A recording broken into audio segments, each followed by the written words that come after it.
하나님께서 처음에 하나님의 사람 아브라함을 부를 때도 네가 네 아비와 친척 본토를 떠나서 내가 지시하는 땅으로 가라 그러셨죠. 그리고 또한 하나님께서 야곱을 불러 가실 때도 야곱이 자라왔던 부모의 집을 떠나서 그것도 다시는 그 부모 형제와 함께 할 수 없는 그런 상황이 되어서 정처 없이 가야만 했습니다. 물론 하나님께서 그 아브라함과 야곱을 인도하시는 하나님의 계획은 있었지만 그러나 정작 그 길을 가야 하는 아브라함과 야곱에게는 너무나 정처 없는 길이었고 마음속에 좌절과 절망 그것을 떨칠 수 없는 그런 상황이었다고 우리는 볼 수 있습니다. 오늘 우리가 이 모세의 이야기를 우리가 접하면서도 모세가 그 어려움을 겪어서 그 환난 가운데 죽음의 위기 가운데서도 하나님이 모세를 놀랍게 건져 주셨습니다. 그리고 이 바로의 왕궁 속에서 자라게 하십니다. 그것도 한두 해가 아니라 40년이 넘는 세월을 오랫동안 그곳에 지내게 하시고 이제는 모든 것이 해결되었구나, 모든 것이 다 잘 되었구나, 드디어 모세가 바로의 왕이 될 수도 있겠구나, 바로의 왕자로 크고 있구나 우리는 생각했는데 하루아침에 세상에 어쨌든 그것이 누가 잘못이든 누가 어떻게 실수를 했든 간에 관계없이 이 모세는 또다시 자기가 자라난 그 바로의 궁전, 자기의 집입니다. 그렇죠? 그곳에서 떠나야 하는 상황을 만나게 됩니다. 어제도 제가 그 말씀 드렸습니다만은 우리는 쉽게 모세가 아이고 애굽 바로의 궁전에서 이제 나오게 됐구나 생각했지만 이건 그야말로 요즘으로 말하면 일종의 도피오 망명입니다. 그렇죠? 한국에서도 정치가들이 어려움을 겪게 되면 한국에서 미국으로 망명 온다 그러잖아요. 그것처럼 이 모세도 자기의 생명을 유지하기 위해서 이제 더 이상 애굽 땅에서는 살아갈 수 없는 그런 환경이 되었습니다. 그래서 머나먼 길로 떠나는 것입니다. 그런데 그 거리도 거리이겠지만은 그 길을 떠나야 했던 그 모세의 심정은 어떻겠는가? 더군다나 애굽에서도 정말 노역이나 하는 이스라엘 백성들의 삶을 살았는데 도무지 내가 못 살겠다, 여기서 내가 죽도록 어떻게 일만 하면서 이렇게 살겠다느냐 하면서 떠난 것 같으면 내가 이제는 애굽을 떠났으니까 이제 좀 편안하게 살 수 있겠구나 이런 것이 될 수 있겠지만은 이 모세는 그 애굽의 왕자로 자라나 있습니다. 그야말로 왕의 대우를 받으면서 살다가 하루아침에 정말로 도망자의 그런 인생이 된 것이죠. 이번에 저희들이 이제 다음 주일날 연합 예배를 하지 않습니까? 산호세 교회 연합 예배를 하게 되는데 예기치 않게 제가 설교를 하게 되었어요. 원래는 제가 설교하는 순서가 아닌데 그렇게 돼서 제 마음속에 무슨 말씀을 전하면 좋을까 그 생각을 하는데 제 마음에 예수님이 노숙자가 되셨구나 하는 그런 생각이 문득 들어요. 우리가 그런 말 잘하지요. 하늘 영광 보좌를 떠나서 이 땅에 오시는 주님. 그런데 예수님께서 그 영광스러운 자기의 집, 자기의 보좌를 떠나가지고 이 세상에 정처 없이 이 땅에 오셨습니다.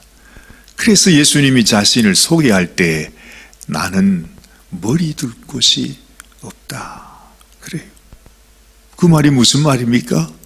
나는 노숙자로 산다 이 말입니다.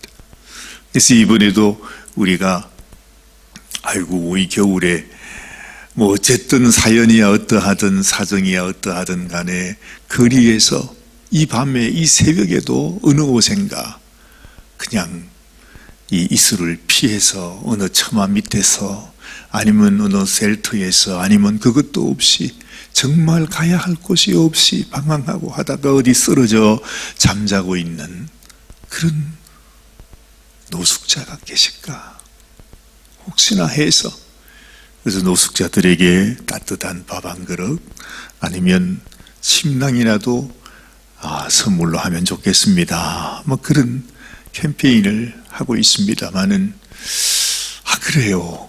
생각해 보니까 예수님이 노숙자였어요. 참 그렇죠. 근데 노숙자도 보니까 종류가 여러 가지더라고요. 정말로 어떤 분들은 아주 하루아침에 잘 살다가 정말 아주 뭐 어리어리한 집에서 뭐 온갖 것 다 가지고 다 잘 살다가 어느 날 갑자기 노숙자가 되어버린 그런 분들도 있어요. 지금 셀터에서 지내고 있는 한 형제님 얘기를 들으니까 자기가 지내고 있는 이 써니베일 이 지역에 이 셀터에도 아니 불과 몇 달 전까지만 해도 아니 며칠 전까지만 해도 여기 구글에서 아주 뭐 한 달에 10,000불 이상씩 돈을 받고 살던 분이 하루아침에 노숙자가 돼버린 거예요. 그래가지고 지금 셀터에서 살고 있는 사람이 한두 사람이 아니래요.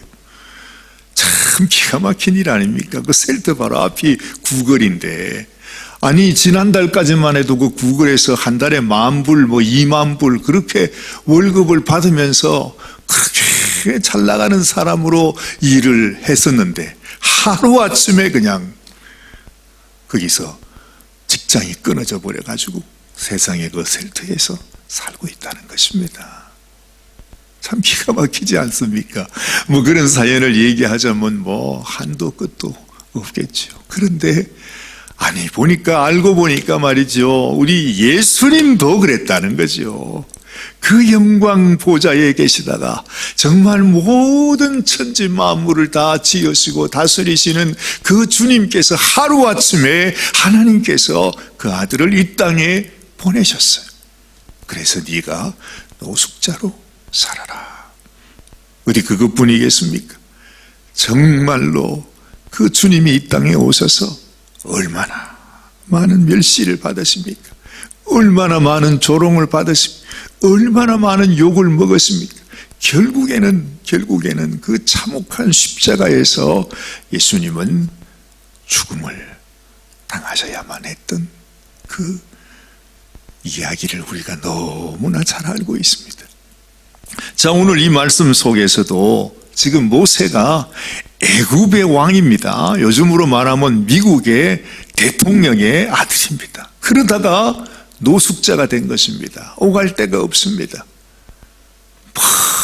머나먼 길을 떠났습니다. 수만리가 되는 길을 피하고 그렇게 갔으니 도대체 어디를 가겠으며 누구를 알겠으며 어디 가서 내가 누구라고 얘기조차 하겠습니까? 할 수 없는 상황입니다.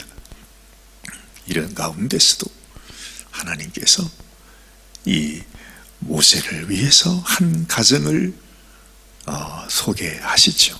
그리고 모세도 그곳에서 가정을 이루게 됩니다. 오늘 말씀을 보니까 여기에 22절 말씀을 보니 그가 한 여인을 만나서 이제 결혼을 하고 그리고 자식을 갖게 되는 얘기가 있지 않습니까? 21절 모세가 그와 동거하기를 기뻐하며 그가 그의 딸 십보라를 모세에게 주었더니 그가 아들을 낳음에 모세가 그의 이름을 게르솜이라 하여 이르되 내가 타국에서 나그네가 되었음이라.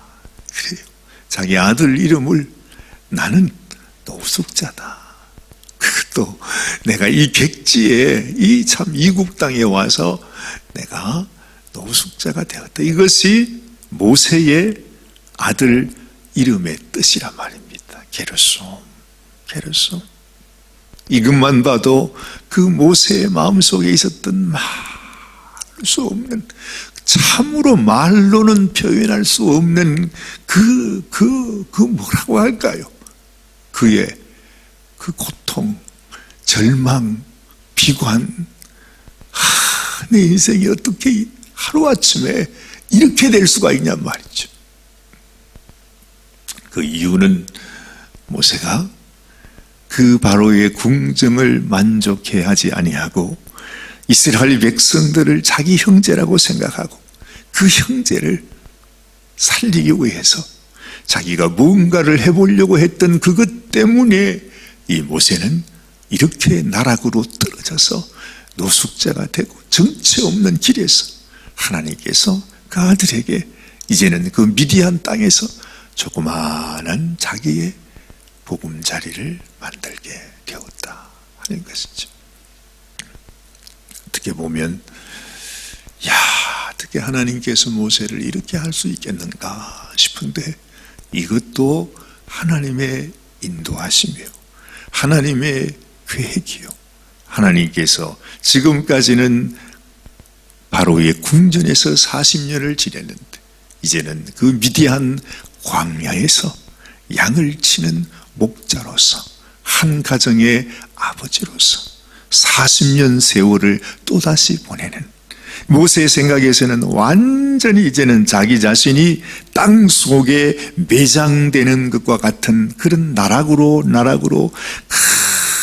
그냥 한없이 떨어지는 그 인생을 살게 되는 것입니다. 그런데 그 순간 사실은 그것이 하나님께서 이 모세를, 이스라엘 백성들을 구원하는 하나님의 종으로 하나님이 사용하시는 가장 소중한, 그 바로의 궁전에서 40년 동안 훈련한 것보다도 미디안 광야에서 정말 자기 자신이 땅속에 매장되는 그런 심정을 가지면서 하나님께 훈련받게 되는 너무너무 귀중한 40년의 삶을 살게 된다는 거죠. 앞으로 이스라엘 백성들을 이끌고 이제는 출애굽을 해서 또다시 광야에 40년 동안을 지내지 않았습니까? 그것을 위해서 이 모세는 이 미디안 광야에서 자기 양떼를 이끌고 40년 동안 그 양을 광야에서 몰고 다니면서 그 양을 먹이는 훈련을 지금 여기에서 하나님이 시키시고 계시는구나 하는 것을 알게 되는 것입니다.